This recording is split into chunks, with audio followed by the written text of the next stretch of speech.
Hello friends, આજે આપણે ધોરણ 6 એકમ 8 દશાંશ સંખ્યાઓ તેમાં સ્વાધ્યાય 8.3ના દાખલા નંબર 1થી 3ના જવાબ સમજીશું. બરાબર. હવે સૌથી પહેલાં દાખલા નંબર 1 છે કે નીચેની સંખ્યાઓનો સરવાળો કરો.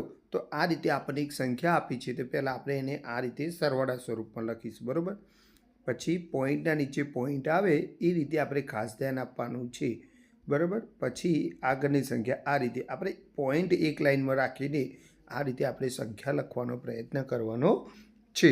હવે જો જગ્યાઓ છે ખૂટે છે તો આપણે 0 મૂકીશું. જેમ કે અહીંયા જો ખૂટે છે તો 0, અહીંયા પણ 0 મૂકીશું, અહીં પણ ખૂટે છે તો 0 મૂકીશું, અહીં પણ 0 મૂકીશું. બરાબર.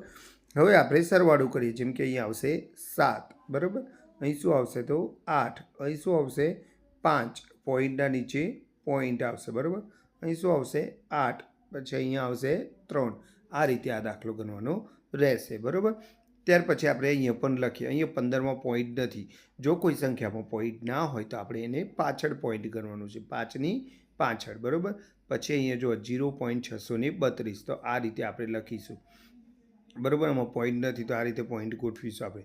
ત્યાર પછી 13.8. બરાબર. જો આ રીતે લાઇનમાં ગોઠવવાના છે. હવે આપણે શું કરશું તો જો ખાલી જગ્યા છે ત્યાં આગળ આપણે આ રીતે 0 ગોઠવી દઈશું. બરાબર. જો આ રીતે. હવે આપણે સરવાળો કરીએ તો પહેલી લાઇનમાં શું આવશે તો 2, બીજી લાઇનમાં સરવાળા સ્વરૂપમાં 3, ત્રીજી લાઇનમાં 8 અને 6 એટલે 14, 14 નો 4, વિધિ પડી 1. પછી આપણે જો પોઈન્ટ આવે છે ને એટલે લાઇનમાં આપણે પોઈન્ટ મૂકીશું. બરાબર. પછી આ 3 એનો સરવાળો કરો આપણે એટલે 5 ને 3 8 અને 1 વિધિ 9 થશે. બરાબર. અને 1 ને 1 2. આ રીતે આ દાખલો ગણાશે. બરાબર. આગળ જોઈએ આપણે પહેલાં આ જે રીતે લખ્યા છે એમ આપણે આની પણ સરવાળા સ્વરૂપમાં લખી દઈએ. 27.076. બરાબર. ત્યાર પછી પોઈન્ટના નીચે પોઈન્ટ રહે એ રીતે આપણે 0.55 લખીશું. ત્યાર પછી આપણે પોઈન્ટના નીચે પોઈન્ટ રહે એ રીતે આપણે 0.004 લખીશું. હવે જ્યાં જગ્યાઓ ખાલી જગ્યા છે તો આપણે આ રીતે 0 મૂકી દઈશું. બરાબર. હવે આપણે સરવાળા કરીએ તો પહેલાં જ થશે 6 અને 4 10, તો 10નો 0 વિધિ પડી 1. પછી 7 અને 5, બરાબર, 12 અને 1 13 વિધિ એટલે 13નો તગડો વિધિ પડી 1. પછી 5 ને 1 6 થશે. બરાબર. હવે પોઈન્ટની લાઇનમાં નીચે આપણે પોઈન્ટ કરીશું. 7ના 7 અને 2ના 2. આ રીતે દાખલો ગણાશે.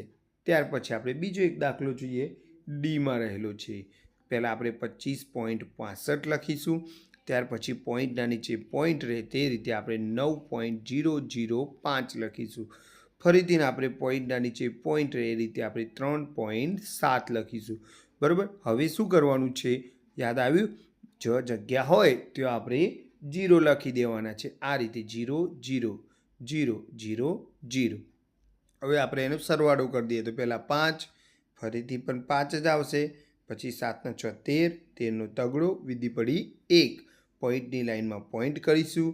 પછી આપણે સરવાળો કરીએ તો 9 અને 1 10, 15 ને 3 18, 18નો 8 વિધિ પડી 1 અને 2 ને 1 3. આ રીતે આ દાખલો ગણાશે. બરાબર.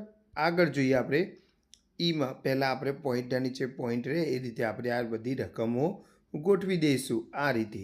બરાબર. 2માં તો પોઈન્ટ ના હોય તો એને પોઈન્ટની આગળ લખીશું અને પોઈન્ટ 2ની પાછળ કરીશું. બરાબર. ચલો પહેલાં જો ખૂટે તો આપણે આ રીતે 0 મૂકી દઈશું. બરાબર. 0 0 0 આ રીતે. હવે આપણે સરવાળા સ્વરૂપમાં લખી દઈએ તો પહેલાં 5, 5 ને 2 7, 7 ને 4 11નો એકડો વિધિ પડી 1 અને પોઈન્ટની લાઇનમાં પોઈન્ટ કરીશું. પછી શું થશે તો 2 ને 1 3 અને 1ના 1. આ રીતે આ દાખલો ગણાશે. બરાબર. હવે આગળ જોઈએ આપણે 280.69, તે આપણે આ રીતે ગોઠવીશું. ત્યાર પછી 25.2 અને નીચે આપણે ગોઠવીશું 38. હવે આપણે યાદ રાખજો 38માં પોઈન્ટ નથી તો એને પોઈન્ટની આગળ લખવાના છે. બરાબર. હવે જો ખાલી જગ્યા છે તો આપણે 0 એડ કરી દઈએ. આ રીતે 0, અહીંયા પણ 0 આવશે, અહીં પણ 0.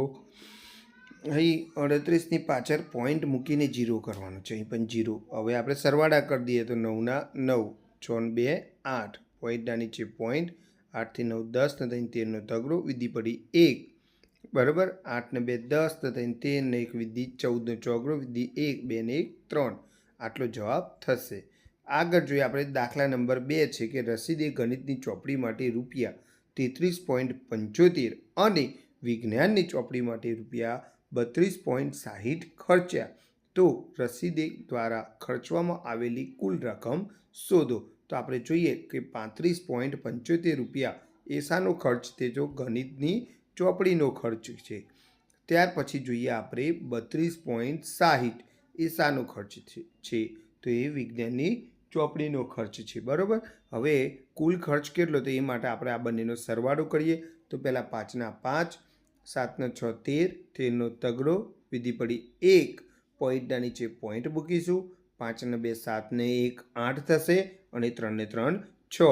આ આપણો રસીદે કરેલ કુલ ખર્ચ છે. ઓકે, આ રીતે આ દાખલો આપણે ગણી શકીએ છીએ. આગળ જોઈએ આપણે દાખલા નંબર 3 કે રાધિકાની માતાએ તેને રૂપિયા 10.50 અને તેના પિતાએ તેને રૂપિયા 15.80 આપ્યા. તો રાધિકાના માતા પિતા દ્વારા રાધિકાને આપવામાં આવેલી કુલ રકમ શોધો. તો પહેલાં જોઈએ તો 10.50 રૂપિયા એ માતાએ આપેલા રૂપિયા હતા. બરાબર. ત્યાર પછી જોઈએ તો 15.80 રૂપિયા તો એ તેના પિતાએ આપેલા રૂપિયા હતા.